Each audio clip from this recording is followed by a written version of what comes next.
guys, it's Jessie. Welcome back to my channel and welcome back to another video and welcome back to day 3 of bookmas. I really hope you guys have been enjoying it so far. I am having such a fun time seeing everyone's Christmassy content, but today we have a little bit less of a Christmassy video, but we are doing my full reading wrap up, so like everything I read in autumn, kind of, pretty much. I have been kind of playing around with how I want to do my wrap-ups because I don't like doing monthly ones. I think it gets a little bit boring and repetitive.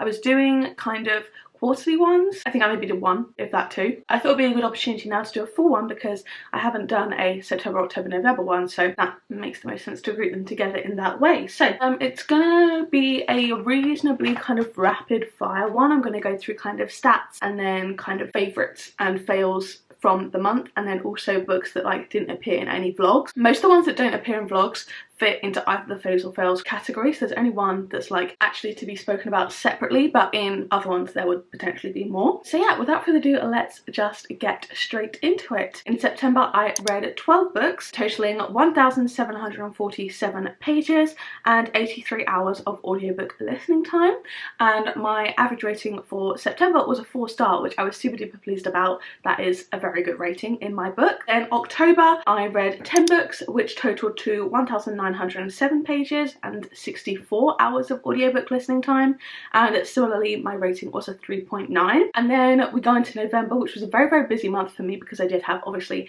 most of my Goodreads Choice Awards reading. I read 19 books in November, which was 4,171 pages and 111 hours of audiobook listening time. However, my rating was a little bit lower. It's a 3.4 average rating for November, which isn't great. So I have my trusty little sheet, so sorry if I'm looking down at this, but I read across the total of the 41 books, 7,825 pages, which kind of averages out to 85 pages a day, which I was kind of surprised about. I feel like that is kind of low, but I guess kind of in September, October, I wasn't quite reading as much as I was in November. I feel like in November I was reading at least 100-200 pages a day, but I guess that kind of pulls the average up. Then I listened to 258 hours of audiobook listening time.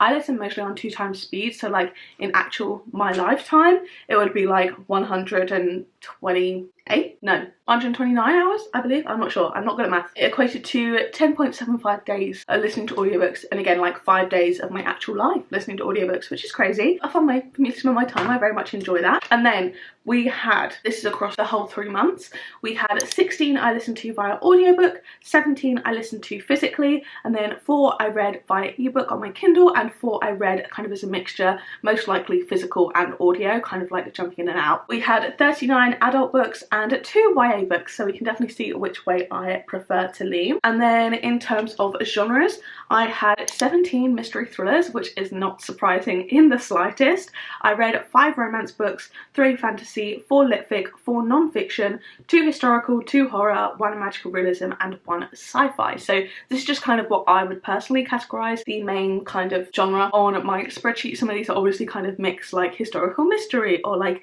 sci-fi fantasy, and I would maybe, you know, just pick whichever one I thought was most prevalent, so don't take that as like verbatim. That's just kind of my perspective. And then in terms of ratings, because I do 0.5 and 0.25, we're gonna have a lot of numbers to call out, but I gave 1 1-star, 1 1.5 star, 2 2.5 stars, 3 3 stars, 3 3.25 stars, 6 3.5 stars, 8 3.75 stars, 5 4 stars, 2 4.25 stars, 7 4.5 stars and 3 5 stars. So hopefully the graphics on the screen will make that a little bit easier to understand, because I think just listening to that come out of my mouth is a little bit confusing. But that is kind of, I guess, my generalized kind of actual books I read wrap up. And then 27 of these books were ones that I owned physically on my TBR. 9 of those I had bought kind of in this time period and then read kind of immediately, so 18 of them were on my TBR pre-September, which isn't an excellent percentage, it's less than half. And then the rest of these were kind of like ebooks from my library, like audiobooks, Everand, stuff like that. So it's not terrible, but I really do want to get through my physical TBR and I just am not really. So first things first, let's talk about, should we do my flops first and then my favourites, because I'd rather end on a high note.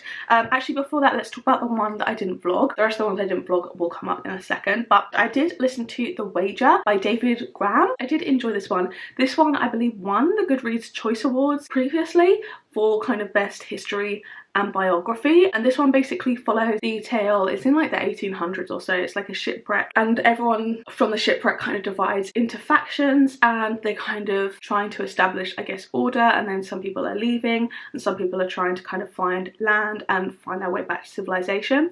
And one of the groups returns first, tells the kind of story of what happened, and then people return after that in like a separate group and they have a different story to tell. So it's quite interesting. I gave this one a 3.75. I definitely enjoyed the kind of narrative style of the writing, but I did find it a little bit confusing at times. I don't think I fully was able to keep track of characters and stuff like that, and I also struggled to keep track with what was necessarily perceived as true versus untrue. I understand that the author probably didn't want to like give a strong opinion, but going into this knowing absolutely nothing and kind of struggling with who was saying what and who is in each groups and why people would maybe want to lie about certain things and not other things, I was just getting a little bit confused.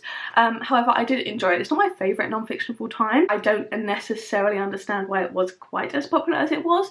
However, it was reasonably enjoyable. I gave it 3.75, rounded up to a 4 on Goodreads. So let's now get into my flops. I'll go from 5th to 1st, so like my least flopping flop to my most flopping flop, if that makes sense. So in 5th place, this was a 3-star, so arguably not a flop, but I only had 4 others rated below a 3, which I would consider a flop, and this one I think expectation wise was a flop. So we have The Familiar by Leigh Bardugo. This one I read in my Tackling My TBR video, and it was reasonably enjoyable. This one's like a historical fiction, and we follow this kind of servant who can do magic, and then she kind of gets whisked away into this kind of magical tournament on behalf of this kind of like rich dude. And I just found this a little bit underwhelming because I think that premise is really excellent. I think there is a lot of potential there, and I think like magical trials sounds so interesting, but I was very confused about the nature of the tournament in itself. It didn't really seem like a tournament. I don't think there was any real like genuine competition, and I think we took a weird turn around 2/3 of the way in, and we kind of went a bit weird for the last kind of 25% maybe. There was also a romance in here which I just didn't buy into. I felt like there was no build up, and I feel like we missed a lot of opportunities to kind of develop on that. Overall as a book, it just felt very underdeveloped. I felt like I didn't really feel super enraptured into the historical atmosphere. I didn't really buy into the magic system or understand how the magic worked, and I also didn't buy into the romance, and I felt like that was underdeveloped. So unfortunately this was a bit of a flop. I thought I was going to really love the like historical fantastical vibes, but I just didn't, unfortunately. So this was a 3-star, and probably expectation wise definitely a flop, but like as a novel itself, flop seems a little bit harsh. Then my 4th biggest flop of the month was An Education in Malice by S.T. Gibson. I didn't vlog this one, I don't think. I read this for a book club I'm part of, and we kind of all agreed, all but one person agreed, that this was a little bit of a flop, unfortunately. This is a Carmilla retelling, and I haven't read the original, but this is like dark academia sapphic vampires, which I think in general would be like inject this into my veins. Like nothing sounds more up my street than this, but unfortunately I just didn't find it to be like that. I didn't find the romance particularly compelling. I think our main character felt very flip-floppy in terms of her personality. Like in one moment she'd be so shy and so reserved, and then suddenly she'd be like really like overtly sexual and domineering. To Carmilla, I believe, is the other lead, yeah. So it just felt a little bit inconsistent, I think, as a main thing.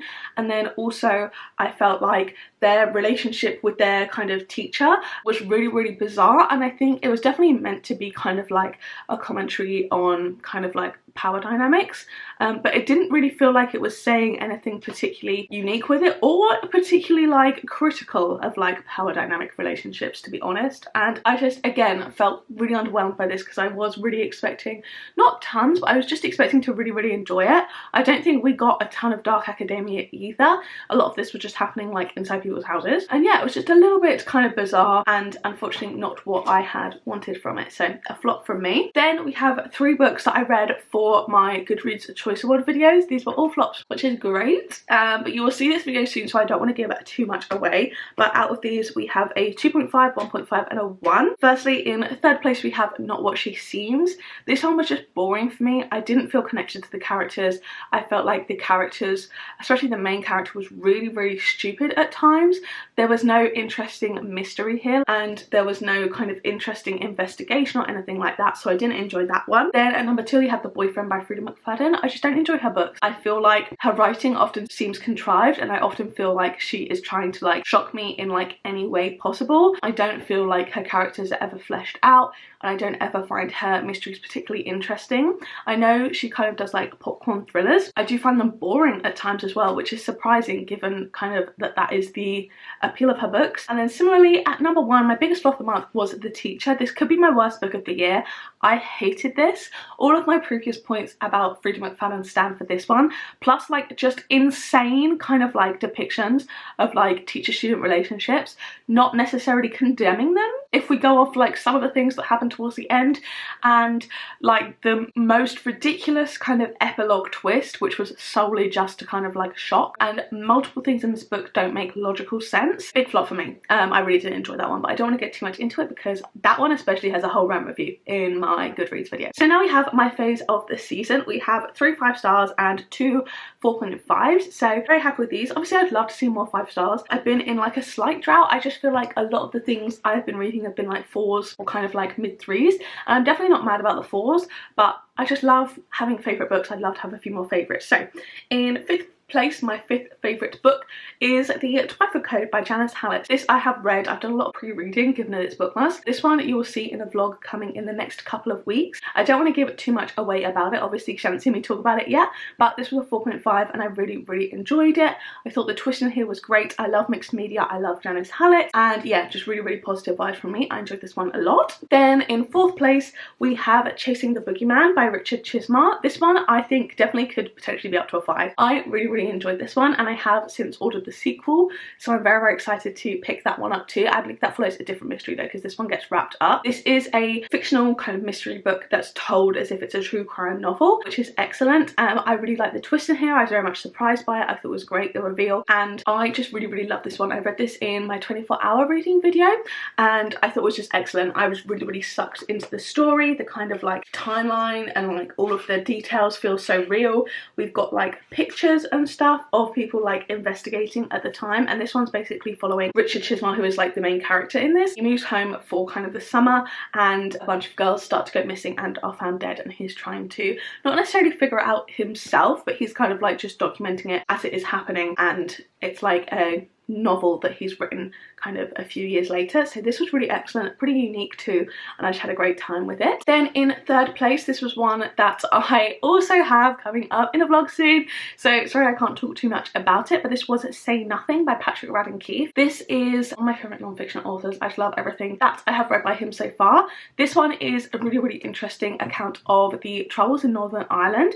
I didn't know kind of anything about it beforehand. I really didn't know very much, which is kind of very flawed considering I'm literally from England, but this is a really interesting take. Kind of focuses in on different people. We follow kind of like a family whose mother has been disappeared, and also kind of 2 sisters who are very much prominent in the media. They were imprisoned, I believe, as terrorists, and then they were doing hunger strikes and stuff like that. So very interesting. And then also kind of the Boston tapes, where members of the IRA kind of recorded all of their confessions in kind of agreement that it would be released after they died, so they wouldn't be able to kind of like face punishment for it, which is really interesting. And again, I knew nothing about this, so incredibly interesting.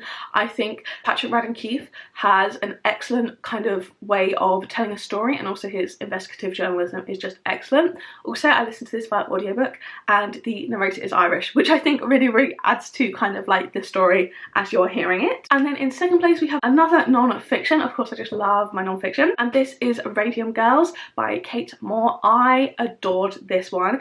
This is such a lovely, well obviously it's like heartbreaking and sad, but like just like it really hits you. I think as a story, I think if you enjoyed The Five by Hallie Rubenhold and vice versa, you would like this one. This one we are basically following the stories of the girls who worked in the radium dials factories in, I believe, like the 50s or 60s, and they were painting watch faces with radium so that they would glow in the dark, and they would like lick the brushes to kind of get the fine points of the painting. And radium is obviously poisonous. So they were facing a lot of health consequences. People were dying and they weren't being like taken seriously. So this is really kind of like a story of them kind of fighting for justice, and I thought it was really, really excellent. I think similarly to Hallie Rubenhold with the Five, you can tell that the author really cares a lot about these characters and you feel very close to them, you feel very connected to them, and you like really, really feel for them. So absolutely love that one as well. And then we have literally no surprise, my favourite of the season. I think we can all agree, and no one was surprised about this one, We Solve Murders by Richard Osman. I talked about this in my Tackling My TBR video, my first one from that series, and I will also be talking about this in my Goodreads vlog this weekend, so I don't want to talk too much in detail now, but you guys just know I absolutely adore Richard Osman's writing. I think he is one of the most talented writers at the moment. I feel like he really encapsulates what it means to be human. His writing has so much heart, so much humour, and then also an interesting mystery running through it. I think this is potentially even more widely marketable than the Thursday Murder Club. I prefer the Thursday Murder Club series just because I love those characters so much. They have the most special place in my heart. However, this one is kind of slightly less cozy, I think, and so if people aren't potentially enjoying that or thought that the Thursday Murder Club was a little bit too sweet and kind of cute and stuff, this might be a good recommendation. But I absolutely love this. 5 stars over the year. Over the year, what can I say? I absolutely love this one. So those are my faves and flops. I didn't want to go through all of my ratings because I thought firstly you'll have seen me vlog a lot of these, the ones that you didn't obviously I just spoke about, and it would just be a bit repetitive to be like 3 star, 3.5, 4.25, like etc, etc. So just 5 faves, 5 flops. I really hope you guys did enjoy this full wrap up. If you made it to this point, leave the little falling leaves emoji for the end of autumn. If you like this, don't forget to give it a like down below, hit subscribe and turn the bell to join a little club, and make sure you turn on all notifications, then you'll be notified every single time I post a new video. And if you want to watch one of my other videos, there'll be 2 on the screen now to pick from, as well as they're linked up in the cards from earlier. So yeah, thank you guys so much for watching, and I will see you in the next one on Saturday, which will be my Goodreads Choice Awards 2024 reading vlog. Bye bye!